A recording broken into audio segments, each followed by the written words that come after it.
Gurur Brahma, Gurur Vishnu, Gurur Devo Maheshwara, Guru Sakshat Param Brahma, Tasmai Shri Gurave Namaha, Tasmai Shri Gurave Namaha, Tasmai Shri Gurave Namaha.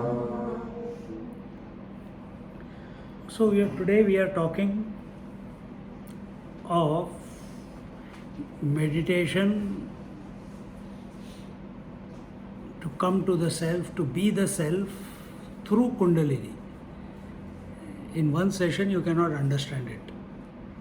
It's a big, long, it requires proper guidance, everything. But don't forget what is the purpose of these sessions, last 2-3 sessions that we have done. To show you, give you a taste of that meditation is not only one way, there are n number of ways by which you can come back to be the self. Wherever you are. If I am looking at laptop, come back to the self. Look at yesterday, look at the 5 elements, come back to the self. The first session, look at the body, come back to the self. You can look at the Panchakoshas, come back to the self. You can look at past, present and future, come back to the self, to be the self. You look at micro and macro, taking that as a trigger, come back to the self. Look at manifestation and unmanifestation, come back to the self. So here when we look at Kundalini, what is important to understand is why do we need to invoke Kundalini? Who is she? What is it? Understand the entire creation as we know it is nothing but, in essence, the reality, the self, the Parabrahma Paramatma. From Parabrahma Paramatma, the infinite reality, the absolute point of view, there is no creation. It alone is. Just as from water's point of view, there is no ocean and wave, only water is. From gold point of view, there is no ornament, only gold is. From absolute reality point of view, which is beyond speech and mind, which is beyond conceptualization, beyond our intellect, if it had to look what it will see only itself. There is nothing but reality from reality standpoint. Come one level down. The moment you come one level down, creation comes about. Creation we know, now we are left the absolute, we come down one level. It is a play between consciousness and matter. The consciousness in religion, it is called God, and matter is called as his energy, his potentiality. That matter, okay, we'll just leave it at that. Spirit and matter, spirit and the consciousness and inertness, whichever, there are different words to it. Ishvara and Prakriti, Shiva and Shakti, Krishna and Radha, Ram and Sita. This is the next level down. Okay? So it's a play between the two. From absolute point, there are no differences. The moment we come one level down, why did we come one level down?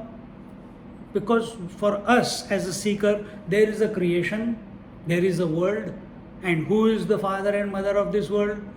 Can one be? No, where is the mother? Father can't be. So who are the two? They are the ultimate. the Narayan and Lakshmi or Shiva Shakti, which is again we just take it as a principle. Heater बंद कर दो, काफी हो गया. It's too hot. Off कर दो, बहुत हो जाएगा. Ajit must be cooking there. Because it's straight on top of it. Okay, it's okay. हाँ ठीक है. Yeah. So the principle is the total consciousness and the total potentiality. That one became aware of his potentiality. With reference to that potentiality, that absolute is now known as the Ishvara, the God principle, in relation to the Prakriti or the Maya or the Shakti. We have still not come to us. This is the next level. Now, when our attention goes to the creation, we get confused. Ki, yaar, is this creation, was this creation before I was born? It is there when I am there. Is this creation going to continue after I die? What is the nature of this creation? And we see each one of us are continuously trying to grasp the creation to complete ourselves by way of relationships, by way of possessions, by way of memories, by way of expectations, by way of planning, by way of travel, by way of bucket lists. We want to relate and collect, possess, somehow create a lasting relationship with this creation.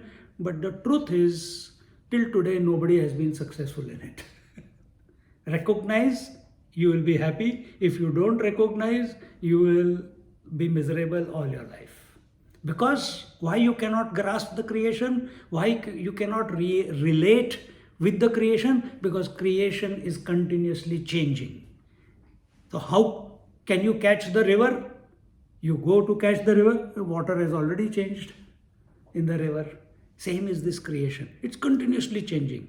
But somewhere in your mind, you are living with this belief that I am the same body. Body is changing every moment. You think I am the same breathing person from yesterday, but the breath has changed. You think I am the same mind from yesterday's mind, but the mind has changed. You think I am the same person. You are already aged by 1 day. This wrong conclusion that I am the same person is creating the problem in our life. Because we are here, in this case, we want to create a relationship with this body thing. And what is that relation? I am this body, I am this breath, I am this mind, and I am this husband, I am this wife, I am in the same house, I am in the same world. World is same. Every day I get up in the morning is the same world. Until unless our understanding of this world does not change, spiritual journey will not begin. If you continue to hold on to this world as it's the same one, from childhood till today, it is the same world which is continuing. It is not. It is every moment it is changing. The earlier we accept it, the better. It is healthy, in fact. So now the question is that who created this world? Who created this world? If the world is nothing but matter, did the God create this world? Did Ishvara create the world? In a loose talk we say Lord created the world or Bhagwan ne Srishti banai. Lord does not do anything. He is the non-doer. Then who does? We do. Okay, that is at your level you do. Yeah. Is it the actions? No. In the mind. No. Good. It is the Prakriti.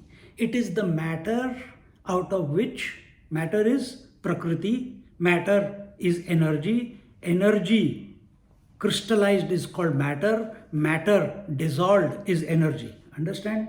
This much you know. So what is this Ishwar Prakriti? Prakriti has two aspects to it. One is the crystallized aspect and one is the energy aspect. Actually there are three. There is Ichha Shakti, Kriya Shakti, Jnana Shakti. But we are not going to go into that. If it comes somewhere while I am explaining, good. But now I am trying to keep it simple and just get the crux of it. So this God and his Prakriti. This Prakriti is of the nature of, what did I say? Inertness and energy. Just as yesterday I gave the example, water crystallized is ice, ice melted is water, water evaporated is water vapor. The surface area of an ice cube is probably this much. The same amount of ice when melted, the surface area of water may be about that much. That much water, if it becomes steam, probably it will cover, the surface area of the steam will be more than not only this room, this entire 2-3 rooms that are there. So what is happening? As the matter dissolves to become energy, it keeps expanding, expanding, expanding, expanding. You understand this much? Alright? Good. So, God, Prakriti. Prakriti is matter when crystallized, energy when not crystallized, when it is subtle or causal. But there is one more aspect to her, and that is unmanifest energy. So when we talk about God as God and Prakriti, she is the unmanifest one. And when she manifests, the creation comes about. What is her journey of creation? It is not the Lord who is doing it. It is the Prakriti which is manifesting. She manifests as Sattva, Rajas, Tamas. From the Tamas comes the air, space, air, fire, water, earth. From the Rajas comes the organs of action, and from the and all the gods or the potentials. And from the Sattva comes the Jnanendriyas, etc. And in this manner, the whole world comes about. Because everything in this world yesterday we talked about was made up of these 5 elements. Where did these 5 elements come from? What is making each element? What is the basis of each element? Yesterday we said we came back to the self. We kept the Shakti or the Prakriti apart. We just took the Prakriti, what we see, hear, touch, feel, taste. But today we are going to one step behind the 5 elements and one step below or separate between the God principle and the 5 elements. What is that? That is the energy, that is the Shakti, that is the Prakriti, that is the Maya. Again, as yesterday we said that these 5 great elements have a location in our body, right? Similarly, this Shakti also, do you have energy in you? Yes. Everyone has an energy. Everyone is expressing energy. Sometimes, just now before the class started, I said, if I go to sleep, you also go to sleep. So my energy was low at that time. So I went inside, washed my face, came back. I'm fresh. The moment satsang begins, I become fresh. No satsang, gone. Huh? So what is this? Is this energy in my body? Is this energy in my, is it located in the body? Is it located in the breath? Is it located in the mind? Is it located in the consciousness? Where is it? So just as yesterday we told you, the 5 great elements are there in the creation. Out of them, the whole creation is made, and those 5 great elements are located in our body. And then we also told you that those 5 great elements are also at the subtle level, in the fine elements, are expressing as your 5 organs of perception. Exactly the same way, this energy also. This energy is always in flux. It is either it is silent for some time, just like in deep sleep, you are silent, your mind is silent. But when it wakes up, does it wake up with a bang? Slowly, slowly the world enters your mind and you become aware of everything in this creation. Same way, our scriptures say, in most of the religions is the same story. What is the story? There was the first, from the God came the word became the creation. We also say the same thing in our Upanishads. First came the speech of the Lord is what? Om. Can the Lord speak Om? No. Without Shakti, he cannot utter Om. It is the Shakti which has given the form to the Lord. It is the Shakti which is making the Lord speak. Can you as a consciousness speak? No, not necessary. You know your consciousness. Only when you have the Shakti called the mind, the power that you have the mind, that the speech comes. If there is no mind, you cannot speak. If you have got no mind, Shakti, you cannot think. If there is no mind, you cannot interact with the world. Nothing is functional if the mind as Shakti is not functional. Okay? Now understand, again, I am going to compare two things. God and his Shakti, Atma and the mind.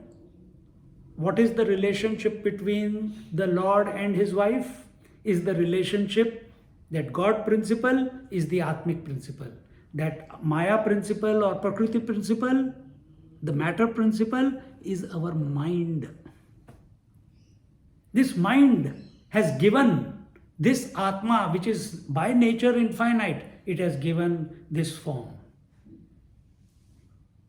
She says, and then it has given form. That is a phenomena which is going on in every one of us. Every God is having a form. But gods are not identified with their form. They are identified with their essential nature. Then what is wrong with us? We are identified with our form. Our consciousness has got crystallized. We have somewhere wrongly, for whatever reasons, we have accepted that we are this body. Brahma, Vishnu, Mahesh, or the Ishvara, they see themselves expressing through a body, but they know at any given moment.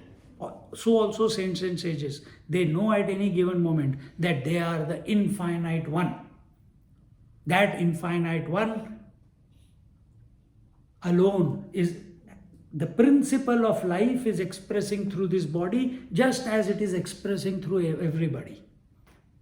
This is the same, but we are not saints and sages, we are stupid fellows. We want to find a way back. We want to find our truth. We want to find our reality. We want to be happy now. And the happiness will only come when we come to realize the oneness between the mind and the consciousness. What is absolute alone expressed as Ishvara and Prakriti. Ishvara knows that he is the absolute. Prakriti knows that her happiness is only in the union with Ishvara principle. She knows that. Does your mind know that? How did I begin the class? The mind is continuously seeking fulfillment out there in the world.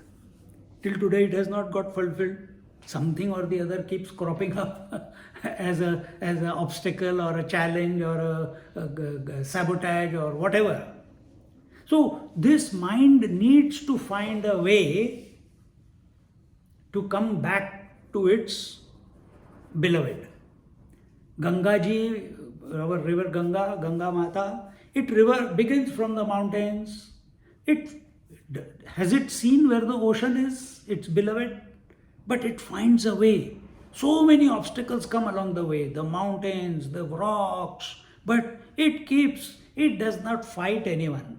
If the mountains come, it will go around it. If the soil is soft, it will go deep into the soil. If the rock is hard, it will remain, it will spread itself wider. Where it can dig deep, it can dig deep. Wherever there are mountains, she says, I'll go around, and while going around, somewhere little bit of water will keep rubbing against the mountain, and over millions of years, suddenly a pathway is created. If you don't believe, go and see the Brahmaputra, which starts from Mansarovar and comes down to Assam and Bangladesh and then joins into the Bay of Bengal.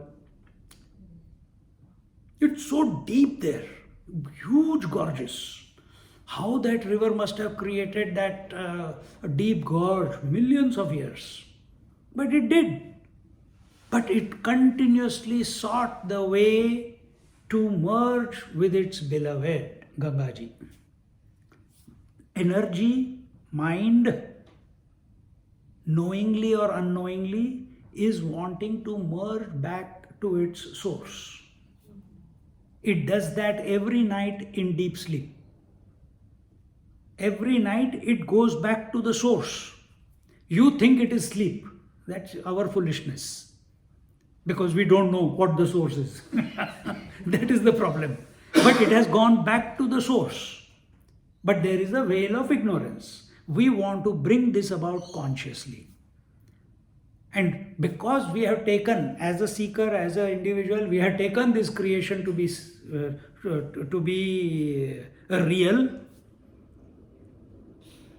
I can't access the expression of energy in this entire creation and harness it. I don't have that capacity. Just like the 5 elements, I have to find a location.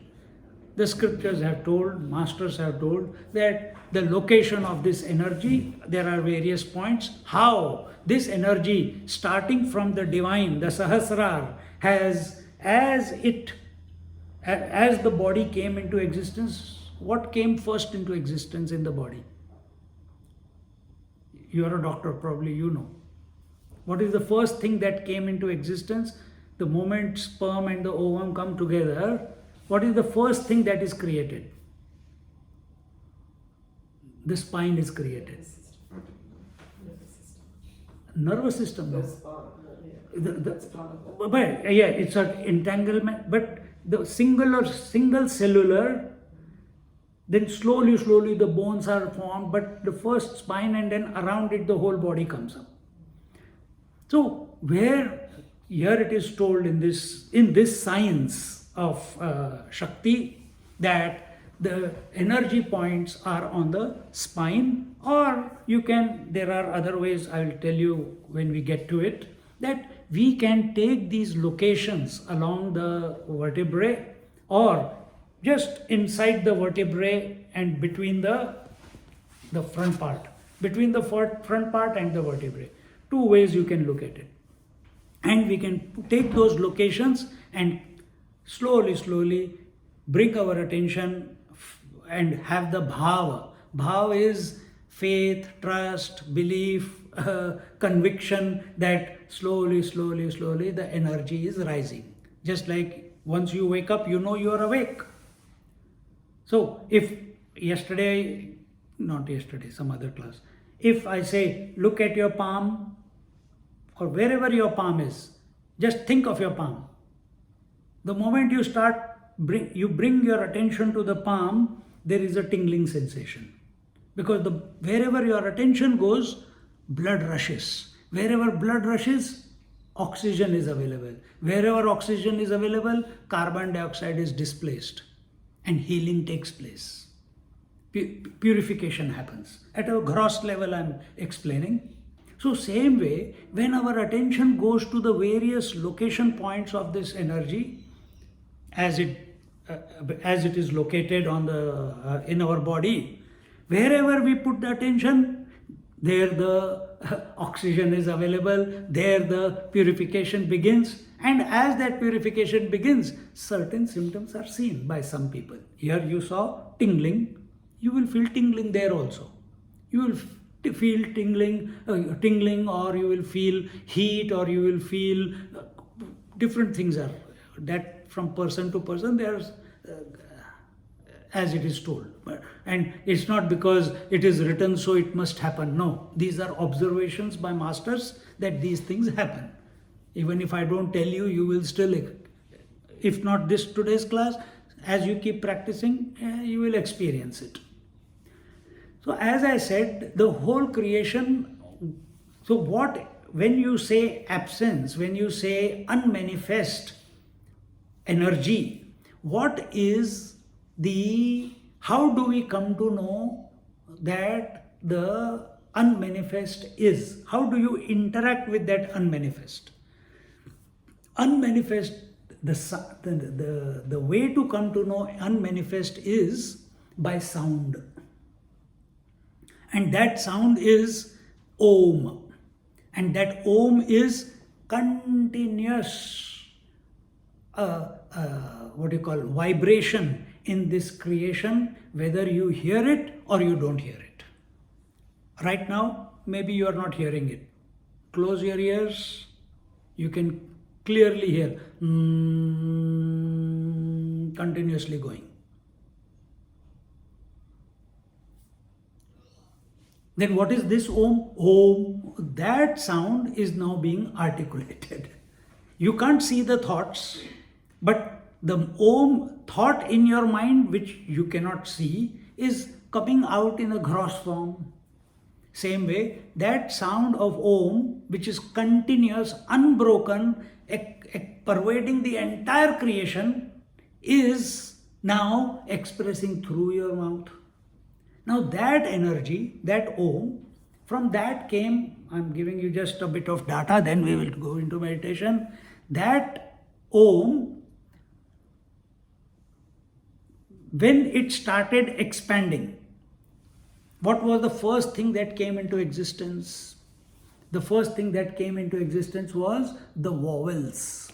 In Sanskrit language, the vowels are a, a, I, u, ru, ru, e, I, o, au, aha. These are the natural sounds of creation. So one Om, one energy, now how many? 12 different aspects of it are expressing in the creation, and these vowels are subtle. They cannot be seen. They cannot be utilized by anyone by themselves. Vowels are only used when consonants are to be connected together, isn't it? Every child when he is born is only chanting ah. When he is crying ooh. When mom wants to put him to sleep, Om ho gaya. समझ रहे हो? So first came the vowels. Whenever Om manifests or whenever the Shakti manifests, she first manifests as unstruck Om. That unstruck Om then goes through manifestation of these 12 vowels. And these 12 energies, subtle energies, somehow, because when so many are there, we are so many here, we will rub against each other, we will push against each other. Someone will take it nicely, someone will react, someone will get angry. Same thing happens when these vowels, gharshana, when they rub against each other, consonants are created. And consonants are created, there are 5 different categories: ka ka ga ga nga, cha cha ja ja ya, ta ta da da na, ta ta da da na, pa pa ba bha ma, ya ra la va, sha sha sa ha. So the first set, what we saw. Now I'm not going to go into too much detail of that, but all these 52 vowels and not vowels, these consonants. Consonants, the moment consonants come, I'll give you for example, the moment the alphabet K came, where is the K pronounced in your mouth? Is it pronounced here or is it pronounced at the base of your throat? Correct? Base of your throat. That's the first one. K means Kal. Kal means time. With K comes Kala. Kala means the different the phases of the moon, like that, the different phases of time. This is Kal. Second is what? Kha. In Sanskrit, the Kha word means what? Space. So space came into existence. What is the third word? Ga. Ka, kha, ga. Ga means what? Ga means gati, movement. And in this manner, every word has a corresponding activity, because now we are in, as the energy is getting grossified, different aspects, because creation is what? How do we say? Consciousness is limited by space, time and activity. What is that? Desha, kala, vastu. So here we are just breaking it down. So through the alphabets, we are seeing the grossification of the energy into this world which you are seeing, hearing, touching, feeling, tasting. See? And we have to find our way back. And what the science tells here is not the physical science, our spiritual science tells us, the masters tell us, that all these alphabets are distributed along the various chakras. So which are the chakras?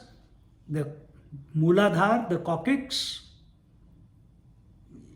that is the place, that is the base chakra. Then comes the Swadhisthana, which is just corresponding to the genitals. That is the, that is the second chakra. I'll explain. Then the third is the chakra corresponding to the navel, and that is the Manipur. Then comes the Anahat, that is the heart chakra. Then fourth one is Vishuddhi Chakra, which is corresponding to the hollow of your throat. And then comes the Agya Chakra, which is corresponding to the third eye. And then comes Sahasrar, which corresponds to your Brahmandra or the pineal gland, or which this above your head, okay? Or inside your head or above your head, whichever way you put it. So what has happened? That infinite one is appearing as two here, Shiva Shakti. That Shakti, the Shiva, the Atmic principle, the conscious principle remains the same, but that Shakti first expresses in the unmanifest form, and then she starts manifesting as all the different, she goes through the various chakras, as she's manifesting, in our words, maybe she's falling because she's moving away from the lover, her beloved. As she's moving away, the grossification, crystallization of life is taking place. And now we have to reverse the process. And what is the representation? How do we know? Now the science says the Mooladhara, the base chakra, is the place of security and fear. And that is the place where Ganesh Bhagwan is. And if you pray to Ganesh Bhagwan, your Mooladhara will open up, because he is the remover of obstacles. Majority of the obstacles are basic obstacle, and is obstacle of fear and security. Fear of survival, fear of death, all that is located at the Mooladhara. And once we invoke, that is the first one. Once we invoke the Ganesh ji, or we invoke the Shakti, and it is told that this Shakti is located in the base of your spine. If you want to use the spine as a support to move the Shakti up, at the base of the spine, if you feel, there is a hanging bone at the end. In that hanging bone at the bottom, she is sitting there in the curled form. Yesterday I told you there is a space between the anus and the genitals. Some say she is sitting there in the curled form. That is one diaphragm between the anus and the genitals. Second is below your navel. But we are not following that. We are following the spine today. We'll take that another time. So she is sitting there. Then how do you do it? I'll tell you how my grandfather taught me. He didn't tell me do this or do that. He said, to take a breath, breathe in 2 times, hold 4 times, breathe out 8 times, and when you finish the 8th breath out, you contract your anus and feel and hit the base of the spine with the outgoing breath. मूल बंद नहीं कर रहे हम, बूंद बंद नहीं कर रहे. We are just hitting it. Just like a river keeps hitting the mountain, eventually a gorge is created. You keep hitting this piece of cloth here again and again and again, eventually there will be a hole. It will wear off. The same way, very gently, not forcefully, just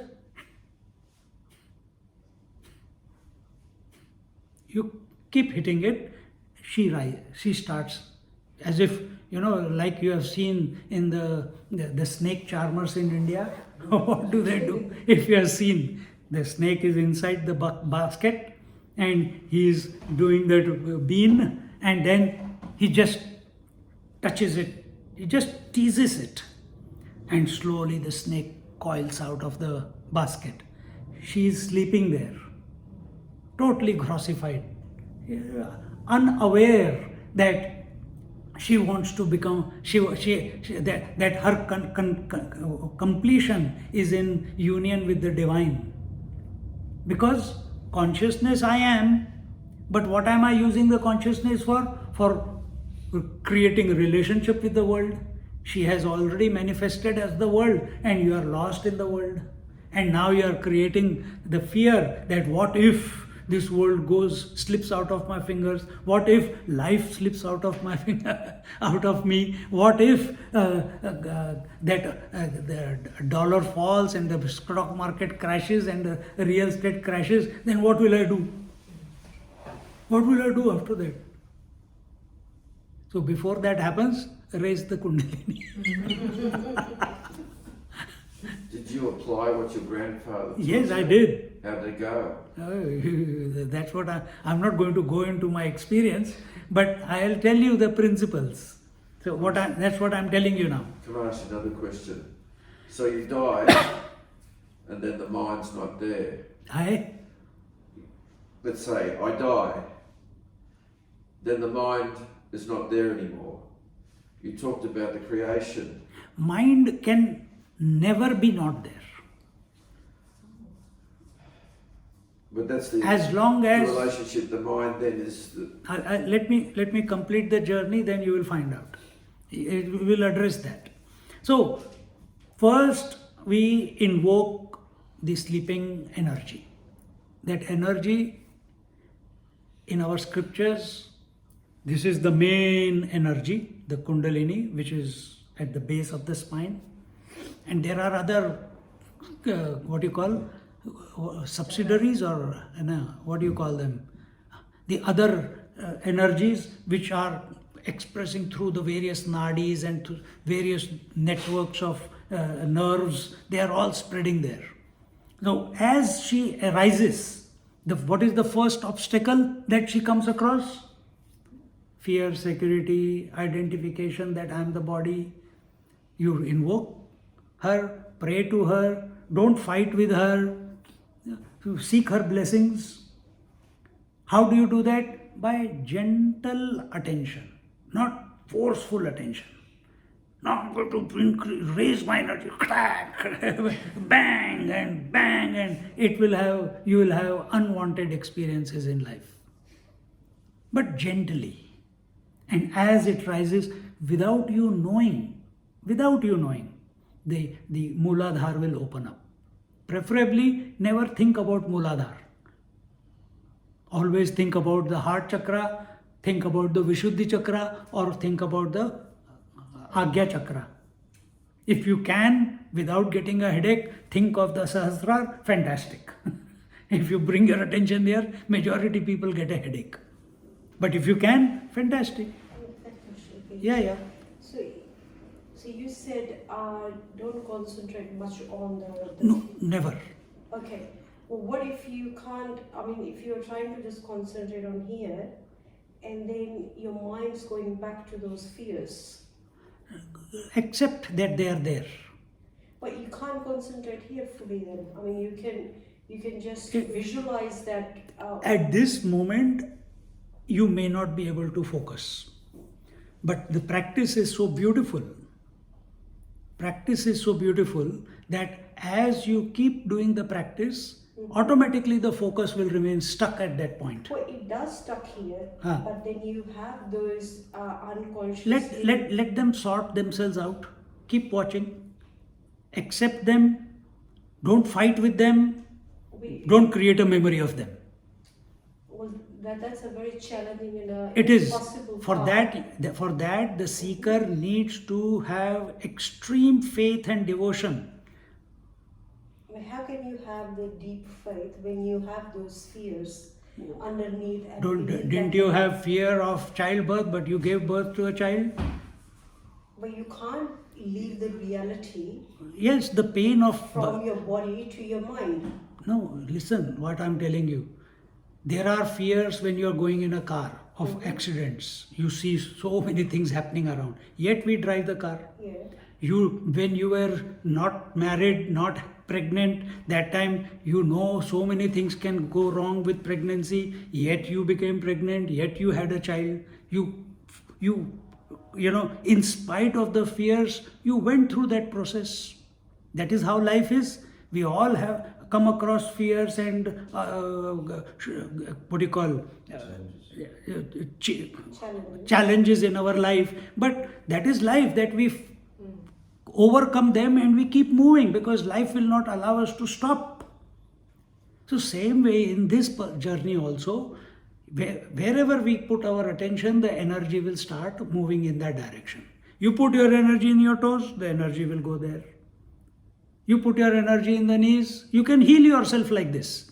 Once you invoke the Mooladhara, after that you can heal yourself because your focus is so acute that you put that attention any part of your body, you can heal yourself. I have done it. So you completely ignore that part, is that what you're trying to say? No, in what sense ignore? Like when you are in a meditation, for example, if I'm sitting... You are thinking of a meditation, I am talking about process right now. Yeah, but... I'm not, meditation is the end result. Right. If you are calling the whole process as meditation, if you are calling only putting attention here as meditation, that is not what I am talking about. Okay. It is a process. Now here, if I say self, that is the goal. But what am I doing? This is a process of making you understand what the whole process is, isn't it? So same way, rising of the energy is also process. You have to invoke it. It will not happen by itself. A car will not take you to a destination by itself. You have to get into the car, you have to start, put the key into the ignition, you have to press the accelerator, you have to get out of the neutral gear, and the parking brake, and then the car will move. Otherwise, it will not take you to your destination. Exactly the same way, coming to the seat of meditation or sitting here right now, you have got into you are ready. Once you are ready, the moment you put attention where it is required, the process will begin. The moment you put your attention, process begins. Question is where you put your attention. Are you putting attention on the world? Are you putting attention on the body? You will keep doing yoga. If you put attention on the breath, you will keep doing pranayama. If you put attention on the mind, you will keep doing japa or getting confused. But that is not going to sort things out. So we want a systematic way of collapsing what has expressed. So that energy which was unmanifest, manifested as Om. Okay, let's go back further. That one reality expressed as Ishwara and Shakti, which expressed as Atma and mind, is expressed, that Shakti then expresses as the unmanifest, because first expression of it is unmanifest. When she manifests, you know it as Om. That Om expresses as the vowels and the consonants. Where are those vowels and consonants? Out. The whole creation is made up of them. But what is their location? Their location is along your spine. Each chakra, all the consonants, ka ka ga ga nga cha cha ja ja ya ta ta da da na ta ta da da na pa pa pa pa ma yara lava sha sha sa ha. All of them are accordingly. Each chakra has an aspect for it. They are distributed along these 6 chakras. From here, this one, Manipur, Swadhisthana and Mooladhara. So in Mooladhara there are 4 consonants, in Swadhisthana there are 6 consonants, in Manipur there are 12 consonants, in heart there are some more, in here, so I don't know all the details of exactly each one, but this is how the entire creation which you see out there, manifest or unmanifest, past or future, gross or subtle or causal, is represented along the 6 chakras. And where are these 6 chakras? Within you. Because your body is the microcosm of the whole total creation. This is the microcosm, that's the macrocosm. You can't catch the energy outside. They try to catch the energy from the tidal waves, they try to catch the energy by burning coal. Too much smoke comes out, man. You do it, you try to catch energy from outside. It's a hard work. You try to control a small child who is enjoying himself. It's hard work. You try to feed a child who is playing. It's hard work. So we are not trying to sort out the creation. We understand the whole creation can be caught within this aspect of creation. Just like, where can you catch the water? You can't catch the total water, but you can catch the water in a glass of water. Is the water in the glass and the water outside separate? No, it's the same thing. So is the energy inside the body and outside in this creation separate? No, it's the same thing. But here I can do something with it. Outside energy which the creation is made up of, I can't do anything with it. I have not expanded enough. Prime Minister can do. He is the master of the whole Australia. He has got his ministries, he's got his employees, through them he is controlling the Australia. But temporarily, not permanently. People get into relationships, they separate in relationships. People many sannyasis begin sannyas, then they lose the sannyas and get married. That also is seen. Why? Attention is outwards. Our attention has to go inwards. And we are going to systematically invoke this energy. You don't need to understand all this. I did not understand. I understood this only after everything happened. When it was happening, I did not understand. I just believed what my teacher told me, my grandfather told me, and I just went through the whole process. The more information you collect, the more obstacles you will create, because expectation will be there. When my grandfather said, I said, Swami, Anna, what will happen then? What will happen here? What will happen this? Now my energy, I feel there is a throb happening in my heart chakra. What should I do now? What? He says, that's all. You don't have to do anything. Keep your attention in the third eye or the sahasrara. Let the energy keep rising, because your attention is there. All energy will automatically be directed towards that point. Just like the river, Gangaji is automatically, whatever heights she starts from, she will eventually merge with her beloved, the ocean at Ganga Sagar. Same. Everything that has come into creation, whether you like it or not, one day will go out of existence. It's going to happen, isn't it? Or are we immortal? As a body, we are not immortal. Then why are we doing this sadhana? So that before death comes, we recognize that we are of the nature of immortality. This is the purpose. So that, hey, I understand body will come and go. I understand creation will come and go. I understand gods will come and go. But I am the same. I I give my reality to support all of them, whether they come or whether they go, it does not matter, because I am who I am. But for that, I must unclutch myself from the energy. Or another way of putting it is, take that energy, because speaking is energy, seeing, hearing, touching, feeling is energy, thinking is energy. So I know only energy, I don't know the infinite one. So I take the energy, and this is a process where I go to the various locations of expression. And what are the expressions? That's what I was telling you. At Mooladhar, it is fear, security, survival. At Swadhisthana, which is at the genital level, it is desire. Desire not only for opposite sex, but it is also desire, lust for the world, for experiences, for memories, for everything that you want to interact with. At Manipur, whatever you want to interact with desire, Manipur is a place where you want to accumulate everything. You accumulate memories, you accumulate possessions, you accumulate networking and relationships and everything. You keep accumulating. If a person is living, these are the 3 gates of hell. Don't focus there. Because you stay at these 3, you are punarapi maranam, punarapi jananam maranam. Birth, death, these 3 levels. You come out of it, a yogi is born. So we don't want to focus at these 3.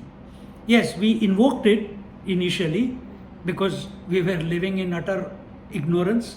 We invoked it, but once we invoke it, I'm telling you, this is how my grandfather taught me.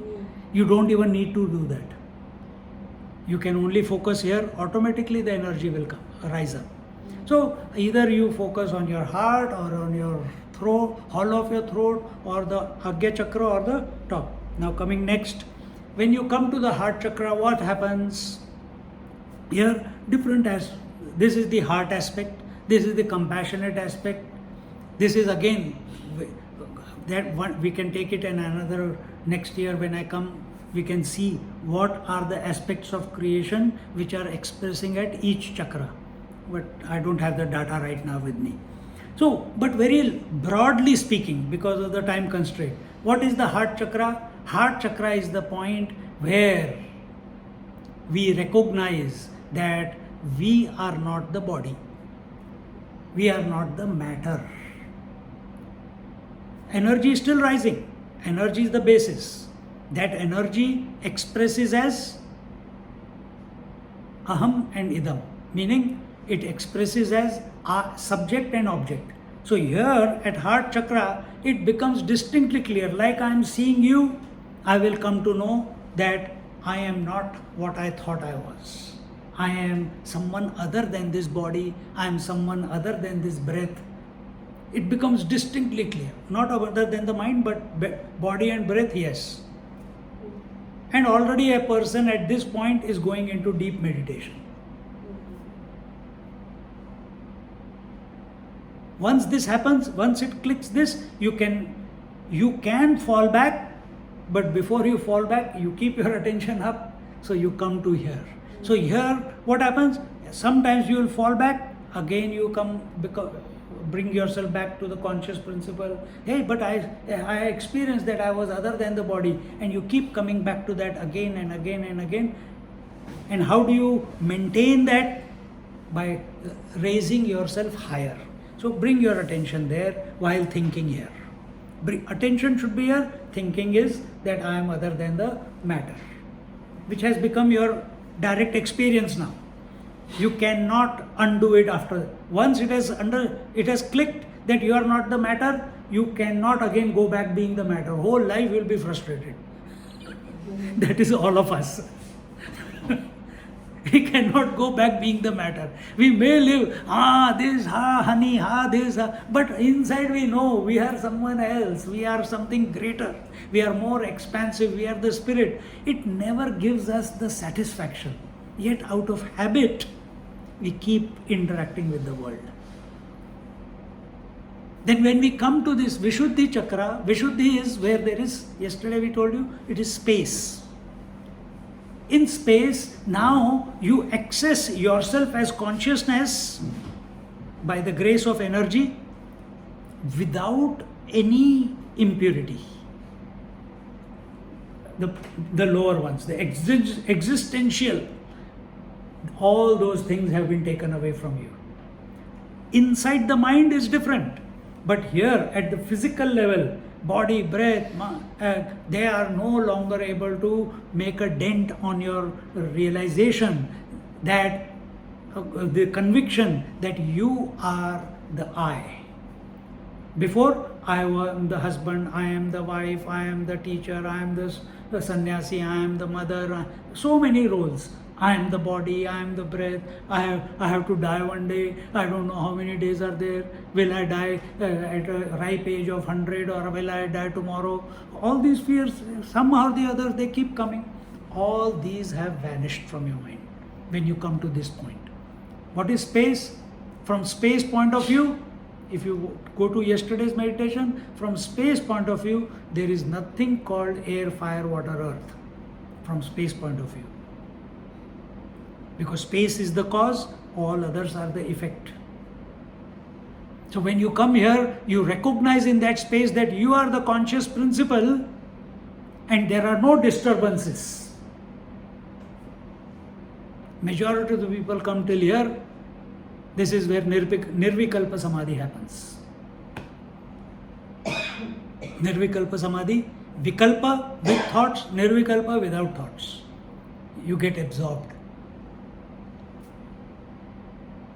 But Nirvikalpa Samadhi is not the solution.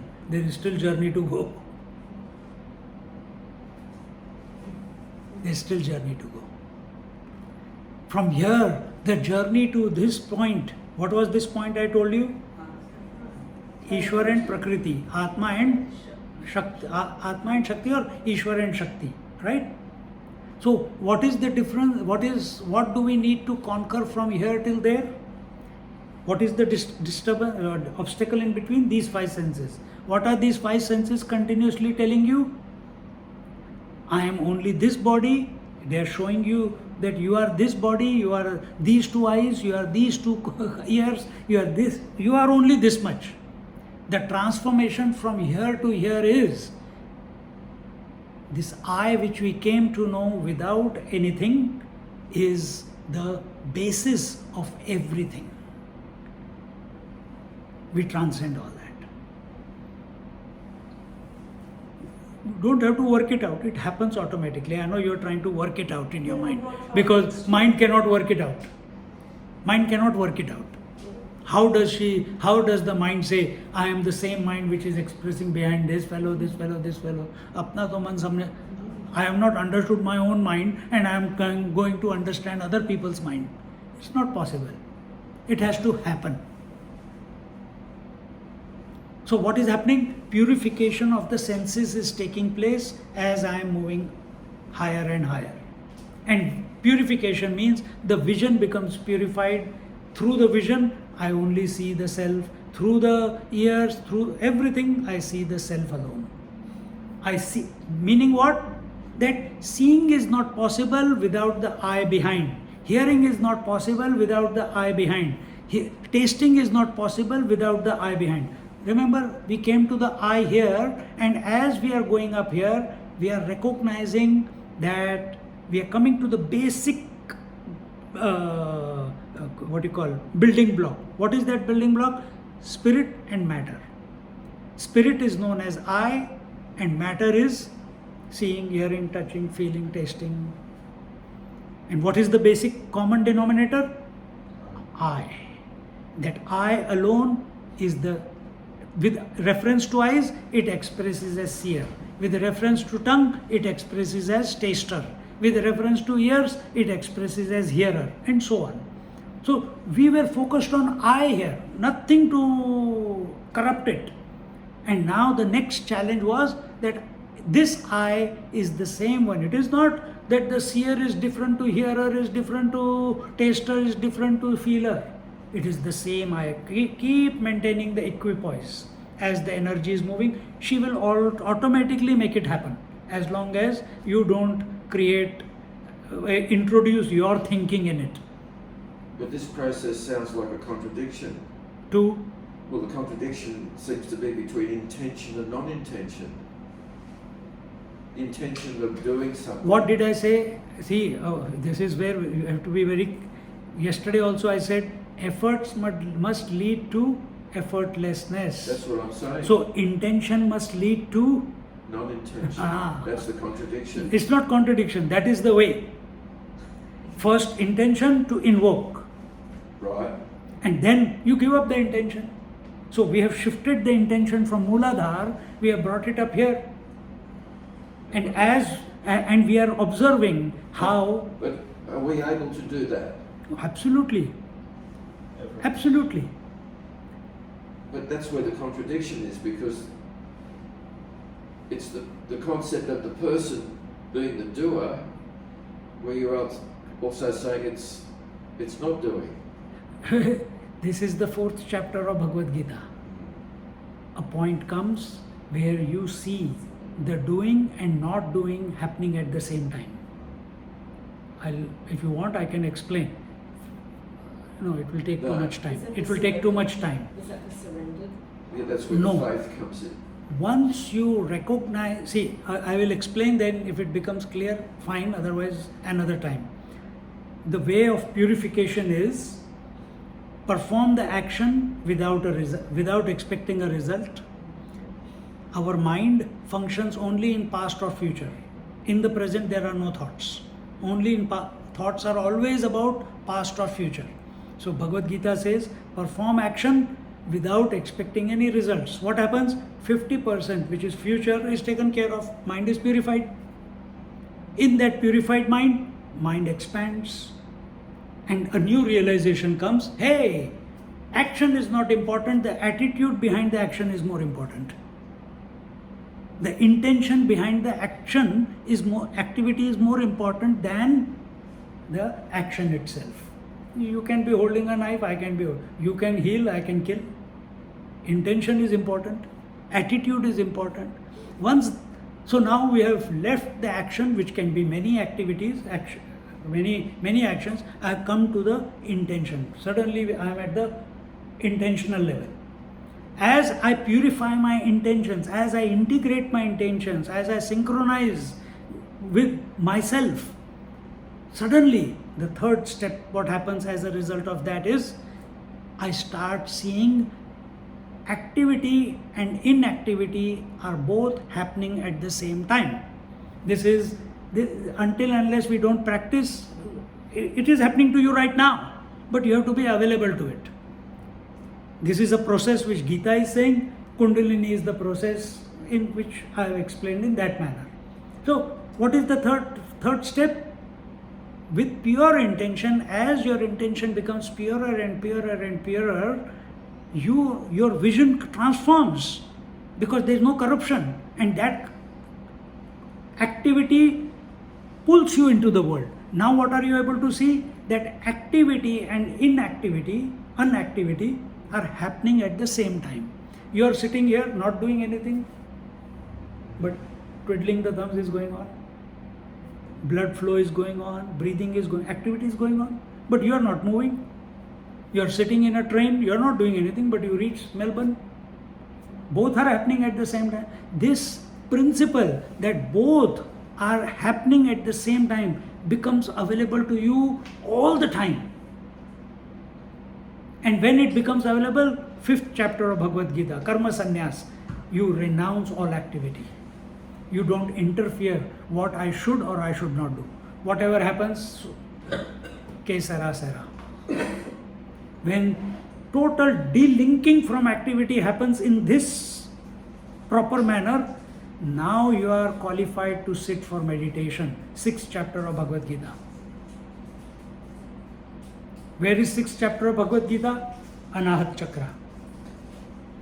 7th chapter to 12th chapter, expansion of consciousness. Consciousness was I came to the I. Expansion of consciousness, that this I is the one which is behind everything. It's expanding.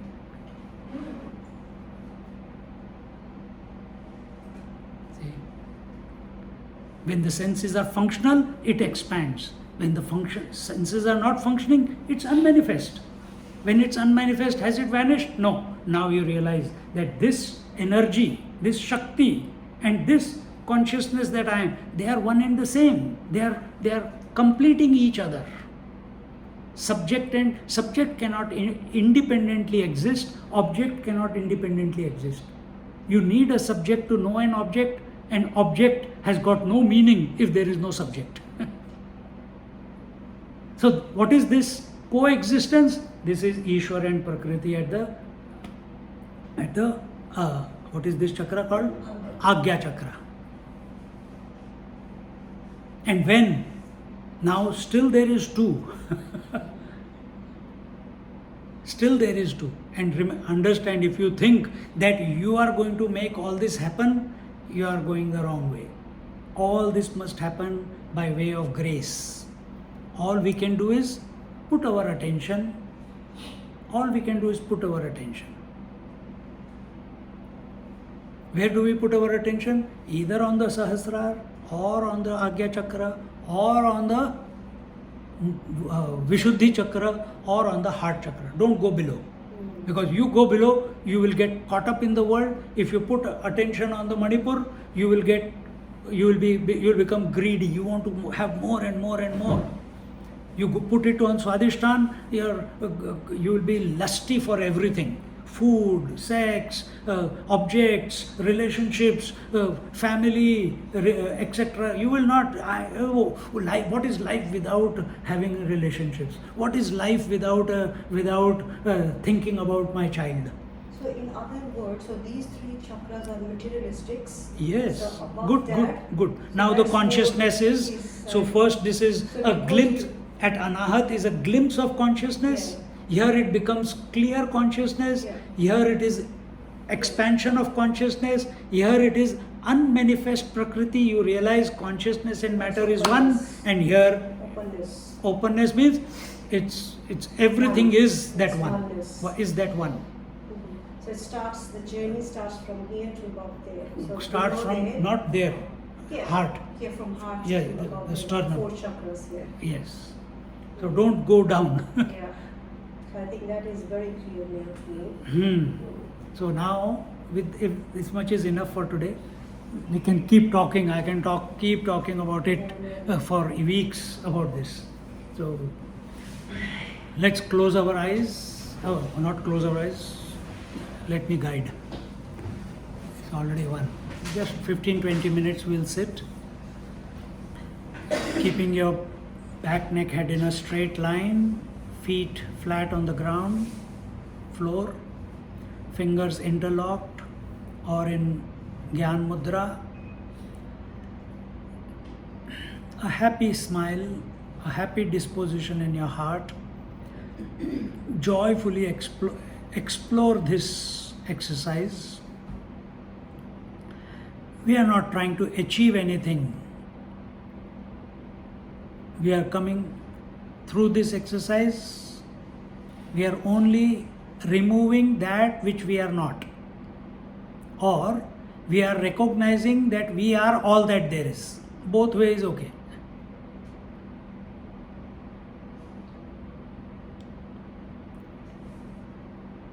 Taking a deep breath, while breathing out, scan your body from head to toe and relax.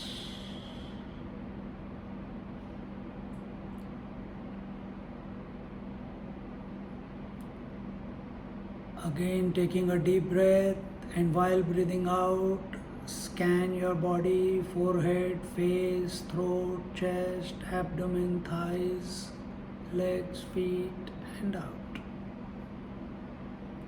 Relax.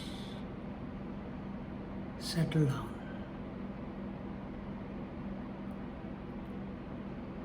Again, taking a deep breath and relaxing from head to toe with the outgoing breath.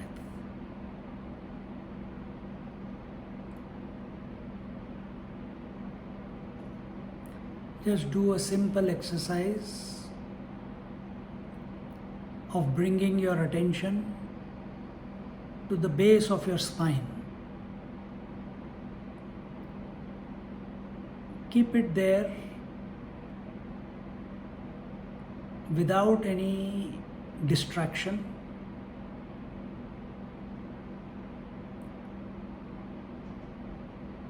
Very quickly, within 2 seconds, you will feel a throb there.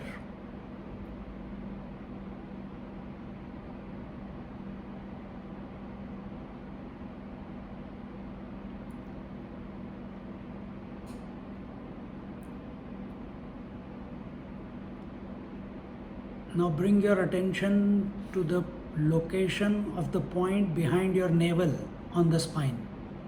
Put your attention there.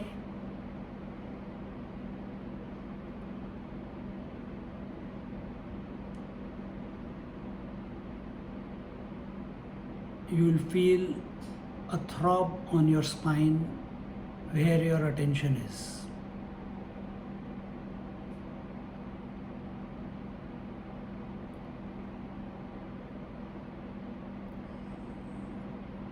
Don't dwell too long.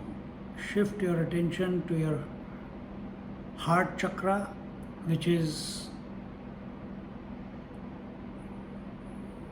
where your food pipe ends, that point on your spine. Bring your attention there. The throb shifts from the navel point in the spine to your Heart Chakra.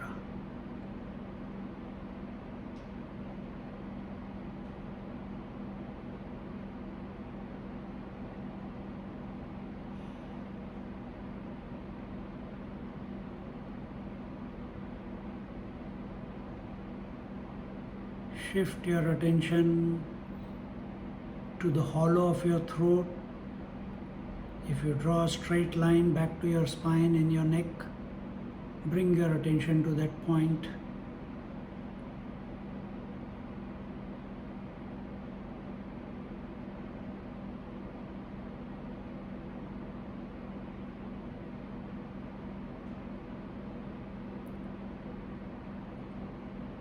You become aware of the throb there.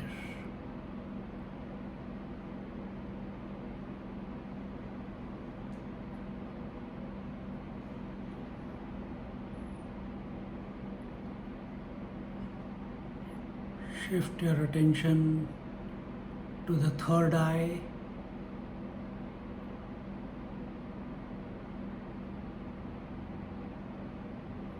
Between your eyebrows.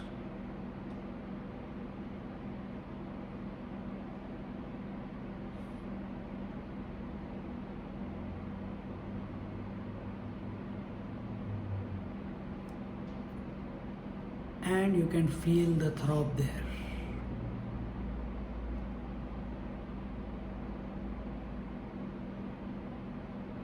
And lastly, shift your attention to the top of your head.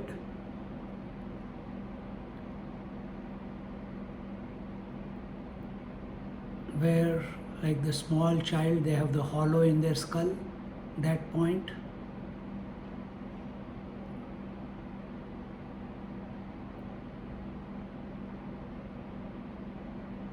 Just below the skin.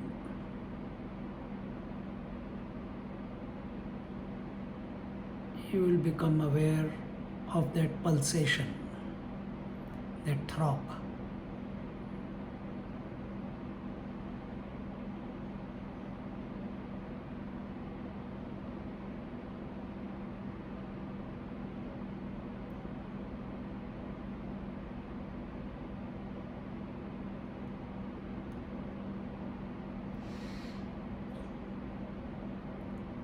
What we have shown you is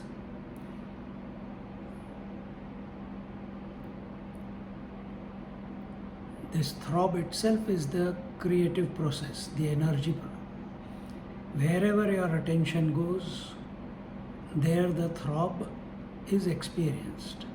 Choose wisely. Keep your attention at the top of your head, or at the third eye, or at the throat, or at the heart.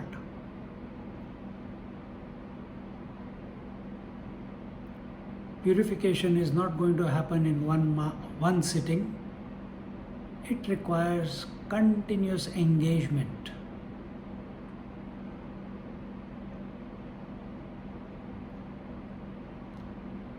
To the exclusion of everything else, choose a point, preferably the third eye or the top of your head.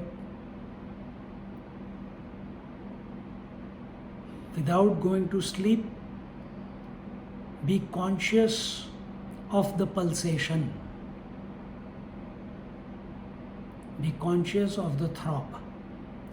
However slight it is, however loud it is, does not matter. Remain focused.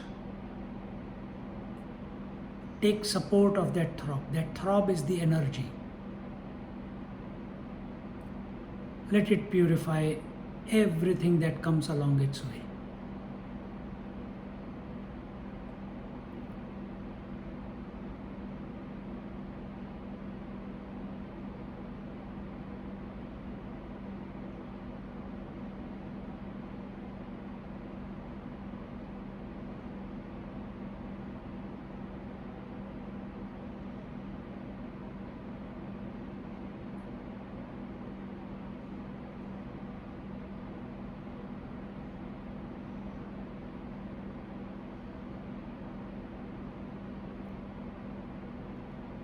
Just as when the sun comes out, the fog automatically lifts.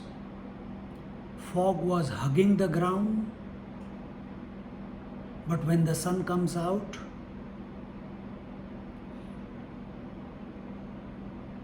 this fog lifts and disappears.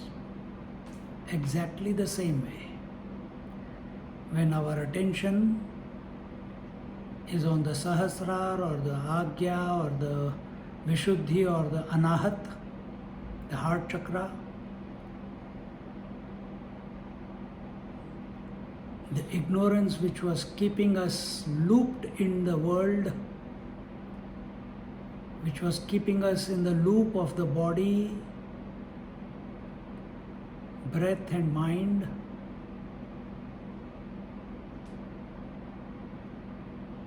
the defective vision which was making us see that we are only this body,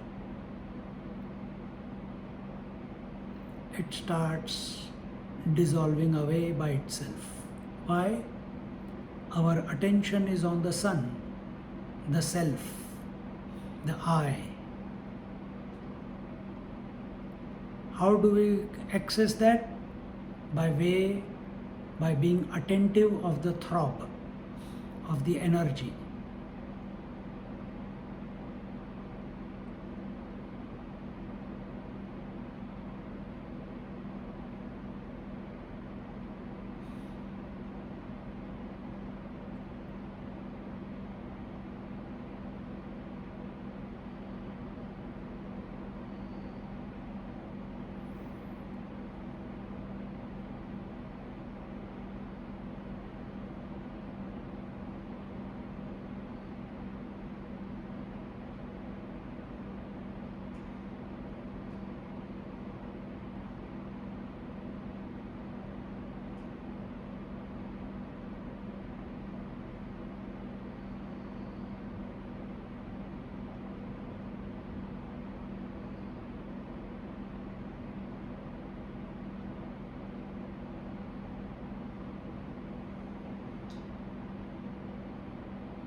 In this way,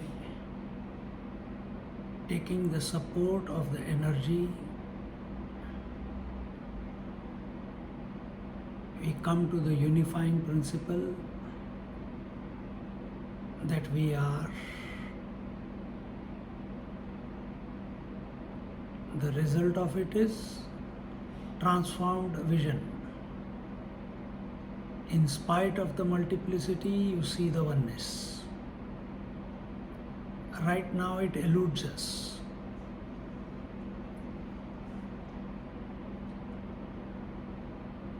Once the spirit and matter become one, spirit and energy become one, they are always one. They appear only as two, which we are not aware of. So consciously we allow it to happen by correct intention.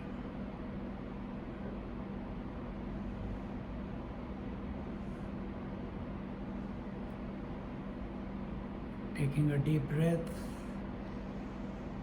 and chant Om while breathing out.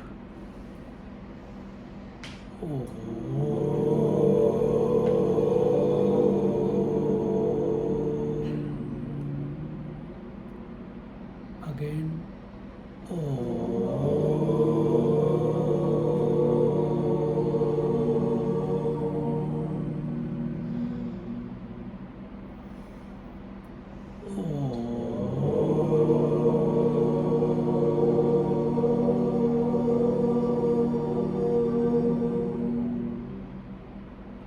Shanti, Shanti, Shanti.